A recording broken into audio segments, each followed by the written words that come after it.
¿Por qué agregar memoria RAM a tu computador?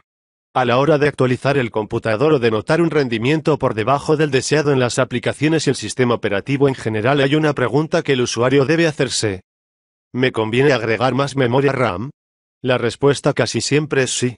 Agregar RAM es una mejora que prácticamente asegura un incremento notable del desempeño tanto para el usuario promedio como para el que utilice aplicaciones de edición multimedia profesionales o los últimos videojuegos a diario. ¿Cómo saber cuánta memoria RAM utilizo? Cada sistema operativo cuenta con su herramienta propia para monitorear el uso de recursos del computador. En Windows está el administrador de tareas al cual se puede acceder con la combinación de teclas Control más Alt más Super, usando la función de búsqueda del menú inicio o a través del menú contextual de la barra de tareas. En la pestaña Procesos se puede observar lo que nuestro sistema operativo está haciendo en este momento y cuánta memoria RAM está ocupando.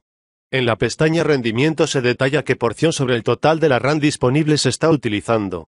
Ubuntu y la mayoría de las distribuciones Linux basadas en Debian, las más populares, incluyen el monitor del sistema. La funcionalidad es prácticamente idéntica a la herramienta anterior, aunque en este caso la pestaña Rendimiento es llamada Recursos. Los usuarios de OS X tienen el monitor de actividad. Comparte muchas características con las anteriores herramientas. El usuario chequea los procesos que se están llevando a cabo en ese momento en el computador, cuánta memoria RAM están utilizando y qué porcentaje representa del total de la misma. Al observarlo uno se puede dar cuenta si necesita uno más memoria, pero hay más aspectos a tener en cuenta. Algunas aplicaciones regulan su uso de RAM según la cantidad de memoria que haya libre. Es decir, que si hay más memoria RAM la van a utilizar para lograr un mayor desempeño. Esto es algo que no se notará chequeando los datos de estas herramientas y una de las razones por las cuales agregar RAM es una actualización a tu equipo que siempre se traducirá en una mejora notable al utilizarlo. ¿Cuánta memoria RAM necesito? Las aplicaciones y sistemas operativos de hoy en día pueden llegar a funcionar con 2 GB de RAM, pero es muy recomendable actualizar y añadir más. La diferencia que puedes llegar a notar al agregar RAM a tu equipo depende, como siempre, del uso habitual que le des y qué computador tengas.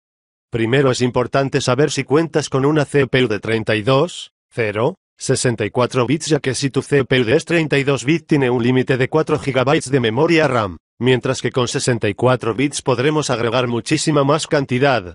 También es necesario conocer qué uso le das a tu computador, navegar por webs y leer el correo electrónico o editar videos y disfrutar de los últimos videojuegos. El consejo es, tienes una CPU de 32 bits y te interesa para navegar por la web. 2 GB de RAM son suficientes. Tienes una CPU de 32 bits y usas aplicaciones multimedia o juegos, agrega hasta 4 GB de RAM. Tienes una CPU de 64 bits pero no utilizas aplicaciones que exijan muchos recursos, 4 GB de RAM alcanzarán para satisfacer tus necesidades. Tienes una CPU de 64 bits y estás interesado en aplicaciones profesionales o juegos, en este caso opta por 8 GB de RAM o más. Chequea antes los requisitos recomendados del software que pretendes utilizar. ¿Qué ventajas obtendré con más memoria RAM? Un mejor multitasking. No sufrir reducciones de velocidad al tener muchos programas abiertos. Navegación más eficiente por la web, ya que el hardware es aprovechado por los navegadores para mejorar el rendimiento. Carga más rápido de contenidos Flash o HTML5 de la web. Acceso a un mayor número de aplicaciones y juegos que requieren más memoria. Fuente.